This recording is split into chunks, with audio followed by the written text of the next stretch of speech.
A king stands before a black stone pillar nearly 8 feet tall. Carved into it are hundreds of laws, covering everything from theft and marriage to medical malpractice and the price of renting an ox. This is not a myth. This stone really existed, and it still exists today. For nearly 4,000 years, it has stood as proof that one ruler tried to do something no one in his world had fully attempted before. Write down the rules of an entire civilization in public for everyone to see. His name was Hammurabi, and by the end of his reign, his kingdom stretched across nearly all of Mesopotamia. His laws promised order, his monuments promised permanence, and yet, within roughly a century and a half of his death, the empire he built was gone, its capital sacked, its dynasty extinguished, its territory absorbed by outsiders. So here's the real question this video is going to answer.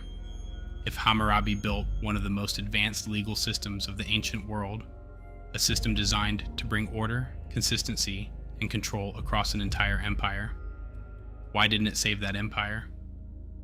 Why did a civilization built on written law collapse anyway? The evidence suggests the answer isn't simple, and it isn't really about the law code at all. It's about what the law code could not fix. To understand that, we have to go back to before Hammurabi was even born, to a small, unremarkable city on the Euphrates that nobody expected to matter.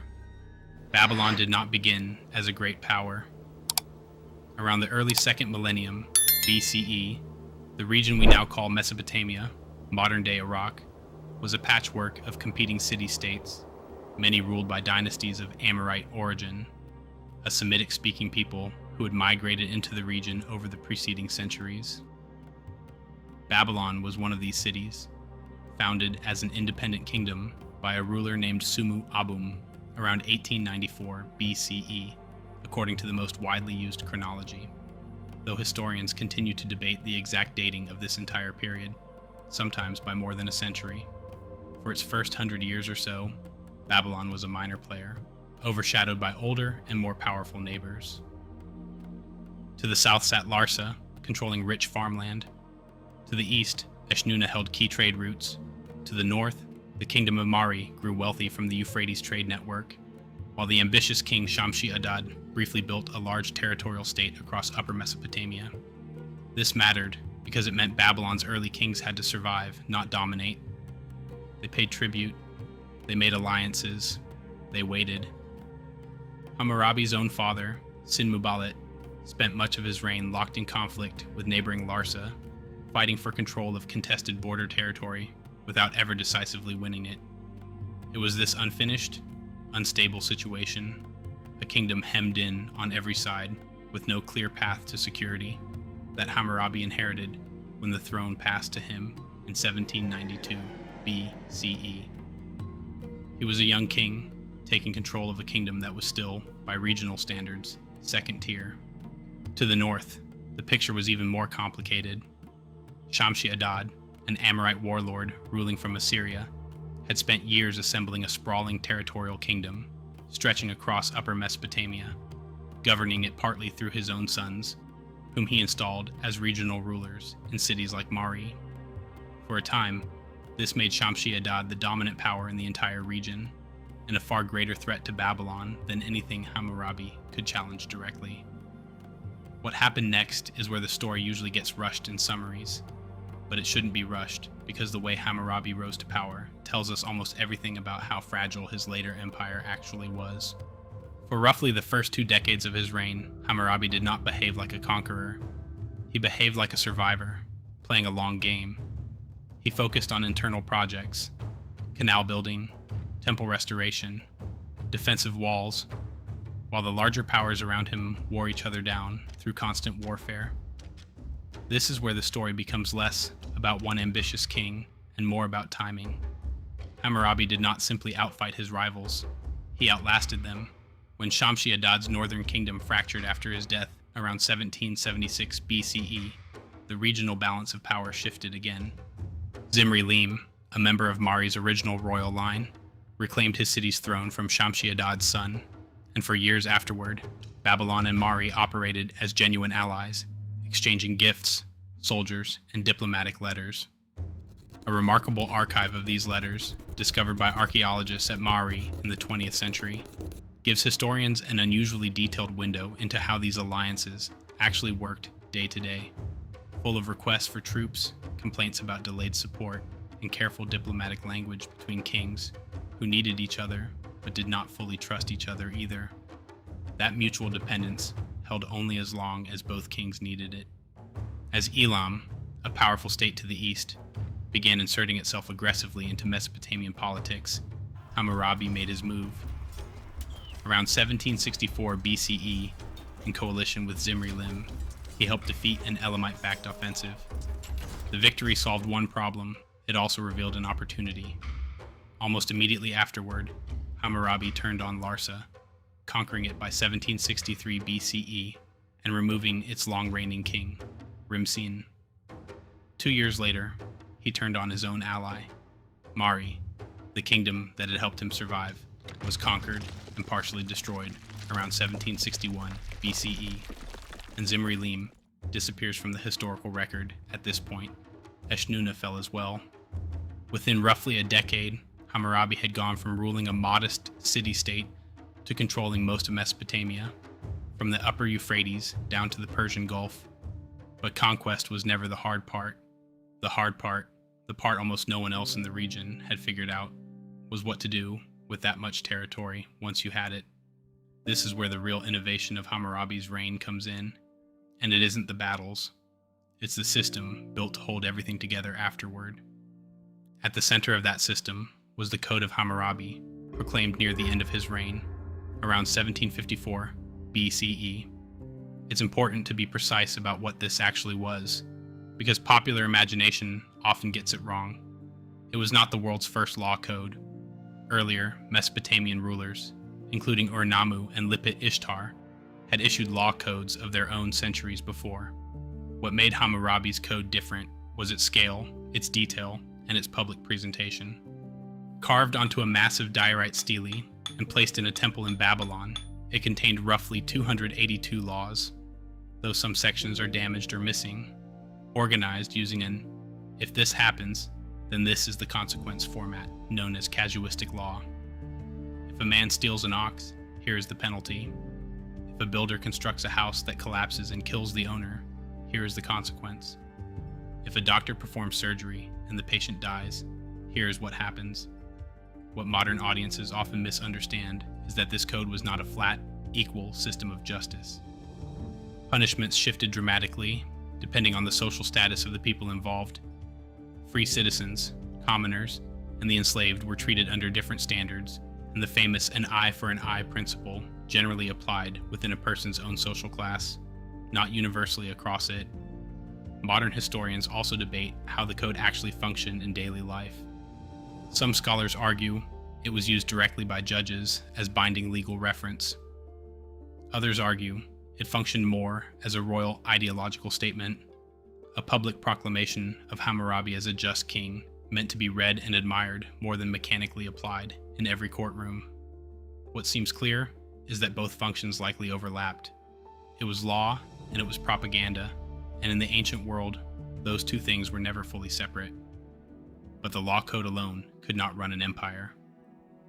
Underneath it sat an administrative structure designed to project royal authority across cities that only years earlier had been independent kingdoms, with their own rulers, gods, and traditions. Hammurabi governed largely through correspondence. A surviving archive of letters shows him personally overseeing irrigation disputes, tax collection, military deployments, and local governance in distant provinces, often through trusted regional officials. Local elites and existing city structures were frequently kept in place rather than wiped out, which allowed faster administrative absorption. But it also meant loyalty often remained tied to local identity, not to Babylon itself. Standardized weights, measures, and legal expectations helped unify economic life across the empire. Canal systems, vital to Mesopotamian agriculture, were maintained and expanded under centralized direction, reinforcing the idea that the king's authority was tied directly to the prosperity of the land. Trade and commerce were governed by detailed regulations as well. Contracts, interest rates on loans, inheritance disputes, and even professional liability for builders and physicians were all addressed in the code, giving merchants and officials across the empire a shared legal language to operate within, regardless of which city they were originally from. This mattered more than it might sound. A trader moving grain from the south to a garrison town in the north could expect, at least in theory, that the same basic legal expectations applied in both places. That kind of predictability was rare in the ancient world, and it likely helped accelerate trade and tax collection across newly conquered territory faster than military occupation alone ever could. None of this could function without people trained to read, write, and apply it consistently. Scribal schools across the empire trained generations of officials in cuneiform writing, mathematics, and legal formulas, producing the bureaucratic class that actually carried Hammurabi's authority into provincial towns far from the capital. Messengers carried royal letters along established routes, allowing the king to issue orders, settle disputes, and respond to local crises without ever leaving Babylon himself. It was, in effect, a communication network built on clay tablets instead of cables, slow by modern standards, but remarkably effective for its time. The problem was that this entire structure depended on consistent, competent leadership at the top to keep functioning. A skilled scribal bureaucracy could administer an empire brilliantly. It could not, on its own, generate the loyalty needed to hold that empire together once central authority weakened. This is where the strength of the system and its hidden weakness become difficult to separate. Hammurabi's empire was not a deeply integrated state the way later empires would become. It was closer to a network of conquered city-states, held together by personal loyalty to one king, reinforced by military presence, and unified, at least symbolically, by one body of law. That symbolic unity was powerful, but symbolic unity is not the same as structural unity, and that difference would matter enormously once the man holding it all together was gone. At its peak, Hammurabi's Babylon controlled the majority of Mesopotamia, something no single dynasty had achieved at that scale in generations. Trade flourished along the rivers, temples were restored, the law code stood as a public symbol of order and divine favor, with Hammurabi presenting himself, in the code's own prologue, as a shepherd appointed by the gods to bring justice to the land.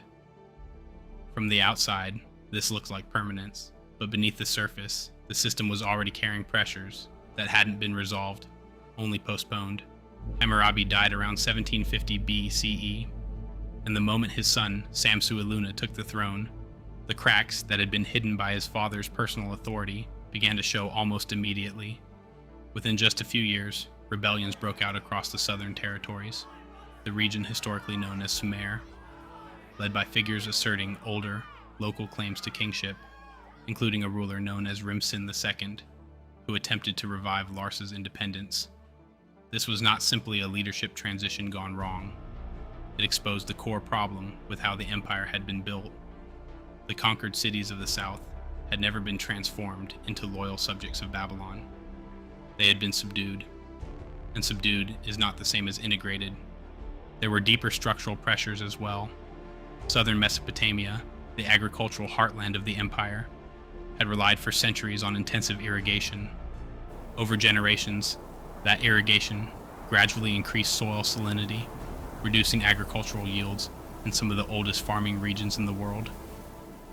This was not something Hammurabi caused, and it did not collapse overnight, but it added long-term economic strain at precisely the moment political stability was most needed.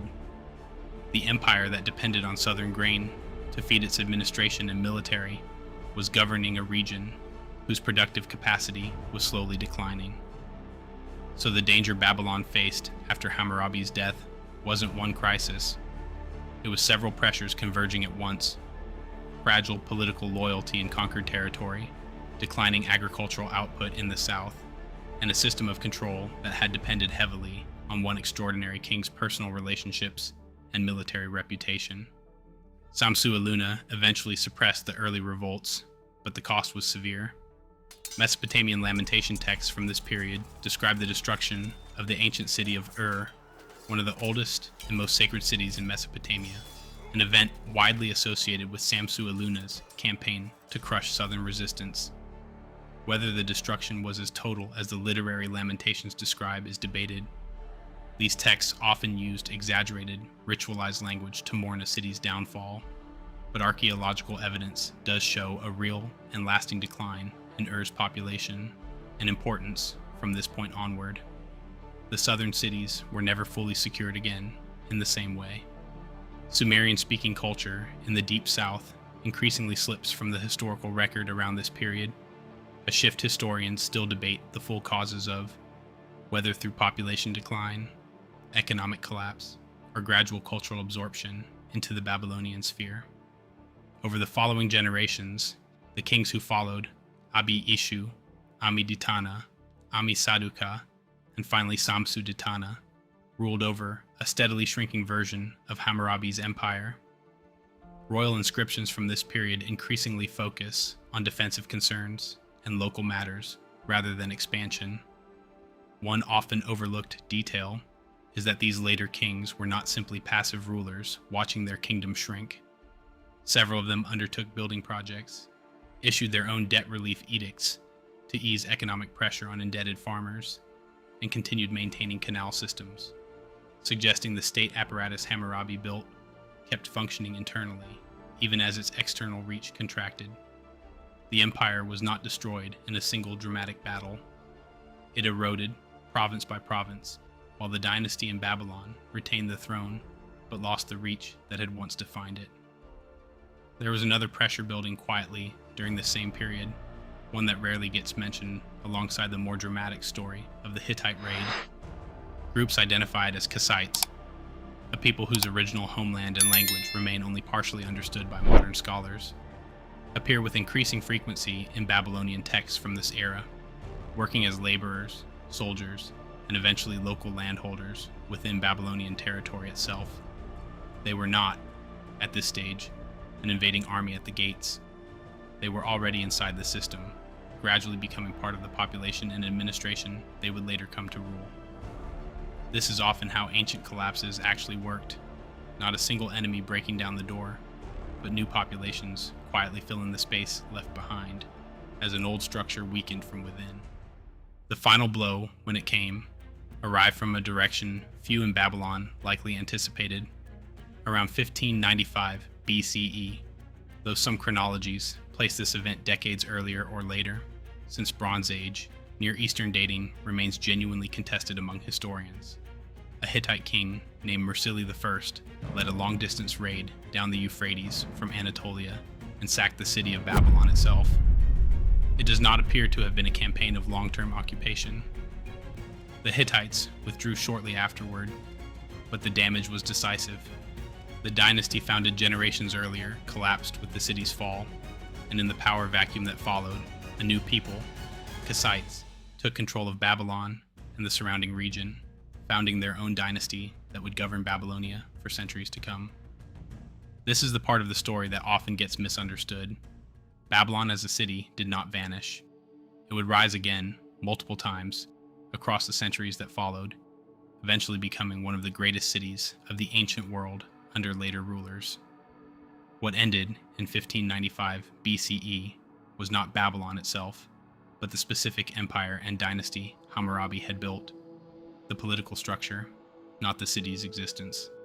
And the Code of Hammurabi outlived the empire that created it by an extraordinary margin.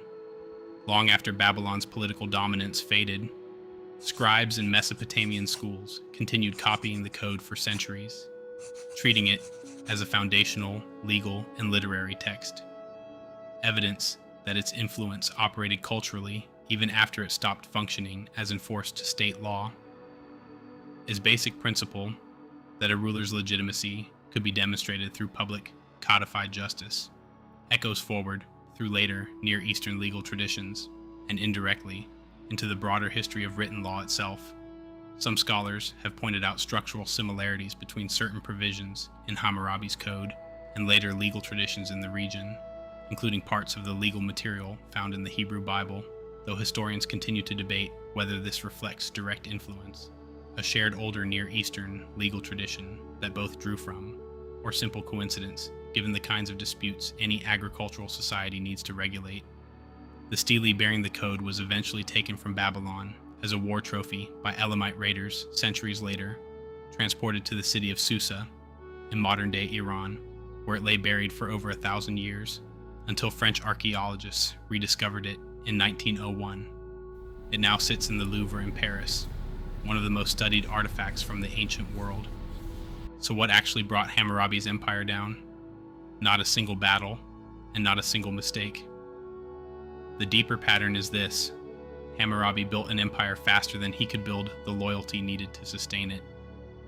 His law code projected an image of unshakable order, but order on stone is not the same as order in practice across a patchwork of recently conquered cities. The system that made Babylon look unstoppable at its peak was the same system that made it fragile once the one man holding it together was gone. Hammurabi's name endures because he tried something genuinely ambitious, using written law as a tool to unify a fractured world. Whether or not every law on that stele was applied exactly as written, the larger pattern still matters. A civilization that believed permanence could be carved in stone, even as the empire around it was held together by something far less permanent than rock. Thanks for watching all the way through. If you found this breakdown of how Babylon actually functioned and why it eventually came apart interesting, consider liking the video and subscribing for more deep dives like this one. And I'd love to hear what you think. Was Hammurabi's empire doomed by overexpansion, or by a legal system that promised more order than the state itself could ever fully deliver?